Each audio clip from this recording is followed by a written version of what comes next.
नमस्कार मित्रों, अर्चना भजन भक्ति चैनल में आप सब स्वागत है। दोस्तों, मुझे विश्वास है कि आप इस वीडियो को अंत तक ज़रूर देखेंगे।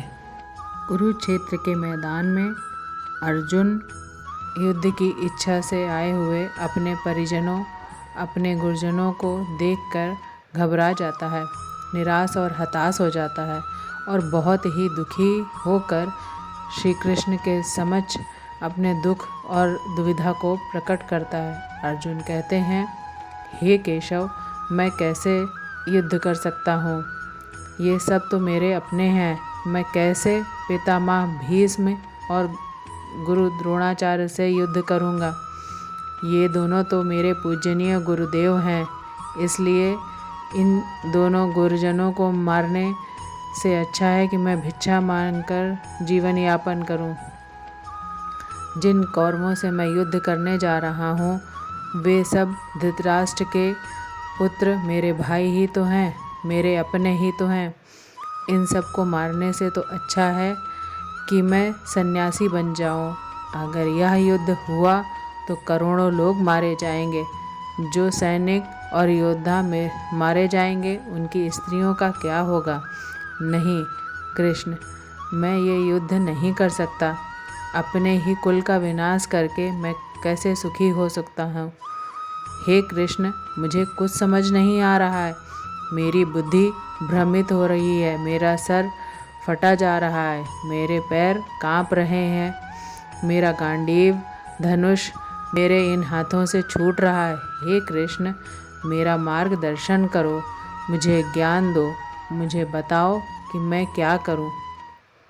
अर्जुन की इस दयनीय अवस्था को देखकर भगवान कृष्ण ने भगवत गीता का वह अलौकिक ज्ञान उसे दिया जो केवल न अर्जुन के लिए बल्कि हजारों वर्षों से संपूर्ण मानव जाति के लिए, आज के आधुनिक युग के लिए, के प्रत्येक मनुष्य के लिए मार्गदर्शन बना हुआ है। श्रीमद् भगवत गीता एकमात्र ऐसा ग्रंथ है जो मनुष्य को जीने का सही तरीका बताती है। भगवत गीता जीवन में धर्म, कर्म और प्रेम का पाठ पढ़ाती है। इसलिए हमें नित्य प्रतिदिन भगवत गीता का अध्ययन अवश्य करना चाहिए। अर्जुन की दुविधा और संशय को देखकर भगवान श्री कृष्ण ने अर्जुन से कहा, हे अर्जुन, तू बड़ी बड़ी ज्ञानियों सी बातें करता है, पर जो सच में ज्ञानी होता है वो इस तरह दुख में शोक नहीं करता है। तेरे हाथ में कुछ है ही नहीं, तू चाह कर भी कुछ नियंत्रित नहीं कर सकता है। जीवन और मरण तो प्रकृति की नियति है। यह तो वास्तव में मेरे द्वारा ही मारे जाएंगे। ज्ञानी ना तो बीते हुए कल का शोक करते हैं और ना ही आने वाले कल की चिंता करते हैं। इसलिए जो होने वाला है वह होकर ही रहता है और जो नहीं होने वाला वह कभी नहीं होगा। ऐसा निश्चय जिसको समझ में आ जाता है उसको कोई दुख नहीं होता है, उसे कोई चिंता नहीं सताती। हे अर्जुन, तुम इस बात का शोक मत करो कि यहाँ कौन अपना है और कौन पराया है। जो अधर्म करता है उसके साथ युद्ध करना एक क्षत्रिय का धर्म है और अपने धर्म का पालन करना तुम्हें मोक्ष और मुक्ति देगा। तुम अपने मन से मोह को त्याग दो, नहीं तो सारा जग तुम्हारी निंदा ही करेगा। आज अगर तुम युद्ध नहीं करोगे तो सारा संसार तुम्हें नपुंसक और डरपोक कहेगा। यहाँ बात अपने और पराये की नहीं है, यहाँ बात है धर्म और अधर्म की। यहाँ बात है सही और गलत की। अगर तुम गलत को सहोगे, उसका अंत नहीं करोगे, तो गलत करने वाले को और अधिक बल मिलेगा, वह और भी अधिक अधर्म करेगा। इसलिए अपने मोह को त्याग करके तुम युद्ध करो। श्रीमद् भगवत गीता में भगवान श्री कृष्ण कहते हैं, हे अर्जुन, यह संसार मेरी ही माया है। यह संसार मुझसे ही उत्पन्न हुआ है, मैं ही इसका पालन पोषण करता हूँ। और मैं ही इसका विनाश भी करता हूँ। मैं वर्तमान और भविष्य के सभी प्राणियों को जानता हूँ, लेकिन वास्तविकता में मुझे कोई नहीं जानता। श्री कृष्ण कहते हैं, जिस तरह प्रकाश की ज्योति अंधेरे में चमकती है, ठीक उसी प्रकार सत्य भी चमकता है। इसलिए मनुष्य को हमेशा सत्य की राह पर ही चलना चाहिए। मृत्यु एक अटल सत्य है जिसे कभी बदला नहीं जा सकता है। इस संसार का जब से निर्माण हुआ है, तब से मृत्यु का चक्र चलता आ रहा है। जिस प्रकार मनुष्य अपने पुराने वस्त्रों को त्याग कर नए वस्त्र धारण करता है, उसी तरह आत्मा पुरानी व्यर्थ शरीर को त्याग कर नए शरीर को धारण करती है। यही प्रकृति का नियम है। इस सत्य को स्वीकार करके भय मुक्त होकर आज में ही जीना चाहिए। ज्ञानी व्यक्ति न मरने वाले का शोक करते हैं और न ही उनका मोह करते हैं जो अभी जीवित हैं, क्योंकि वह जानते हैं कि जो अभी मर गया वह फिर से जीवित होगा, और जो जीवित है और वह एक दिन अवश्य मरेगा। हे अर्जुन, मैं सभी प्राणियों के हृदय में स्थित आत्मा हूँ। संपूर्ण प्राणियों का आदि मध्य और अंत मैं ही हूँ। मैं ग्रहों में सूर्य हूँ, वेदों में श्याम वेद हूँ, देवों में इंद्र हूँ, इंद्रियों में मन हूँ। मैं ब्रह्मा हूँ, विष्णु हूँ, महेश हूँ। जलाशयों में मैं समुद्र हूँ, पर्वतों में मैं ही हिमालय हूँ। इस संपूर्ण संसार में तुम जो कुछ भी देख पाते हो, सब मैं ही हूँ।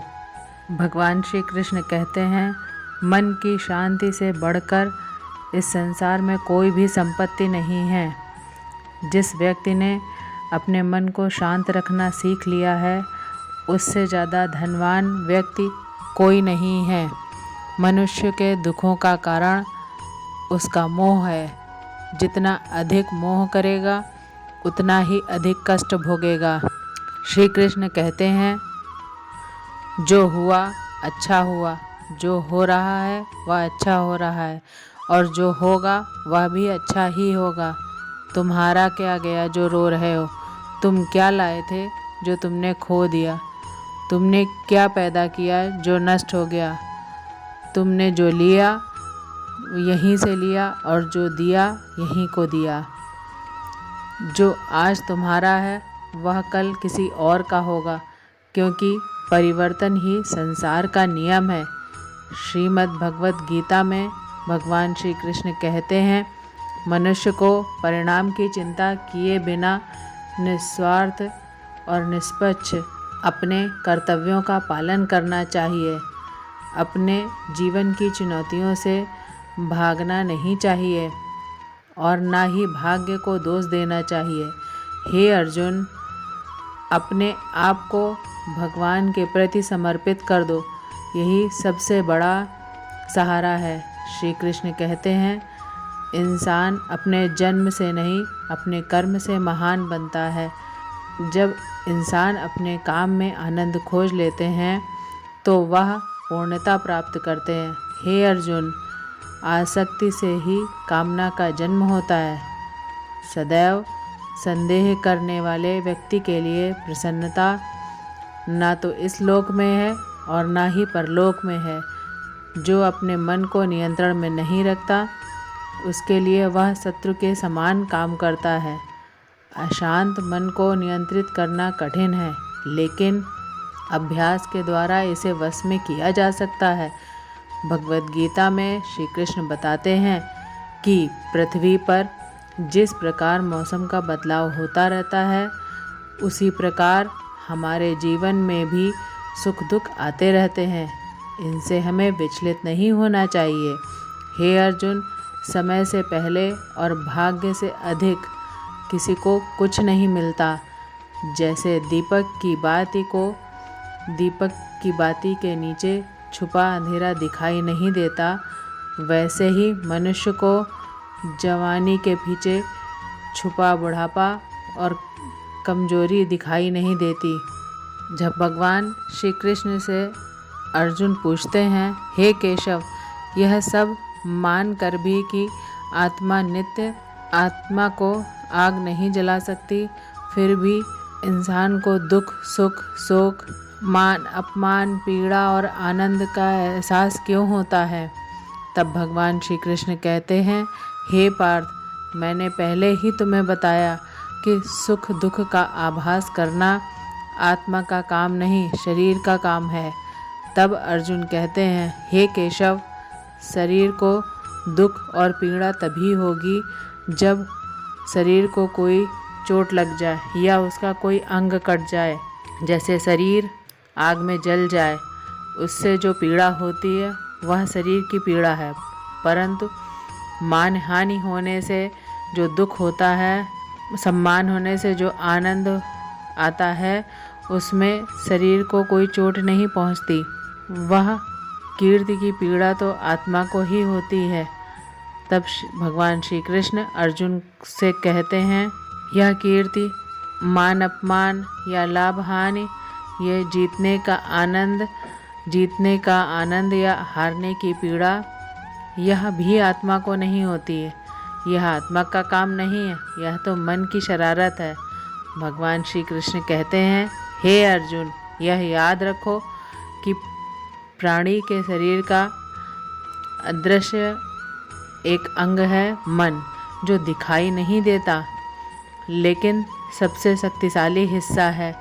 आत्मा से इसका कोई संबंध नहीं है। आत्मा रथ में बैठा हुआ रथ का स्वामी है और मन शरीर रूपी मन का सारथी है। ये मन ही इंद्रियों के घोड़ों को इधर उधर भटका देता है और यौवन के आवेश में चंचल हो जाता है।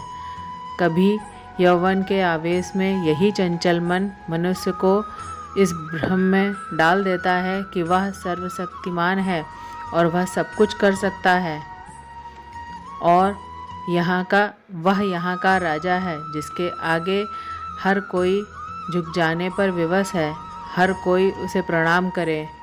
जब शरीर के दीपक में यौवन शक्ति का दीप जलकर समाप्त हो जाता है और दीपक तले अंधेरा छा जाता है, तो मनुष्य घबराकर चिल्लाने लगता है कि मैं बीमार हूँ, मैं दुखी हूँ, मैं मर रहा हूँ, मुझे बचाओ।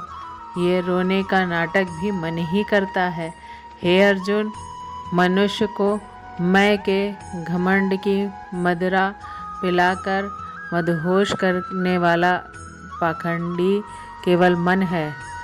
उसके हाथों में मोह माया का जाल है, जिसे वह मनुष्य की इच्छाओं पर डालता रहता है और उसे अपने वश में करता रहता है।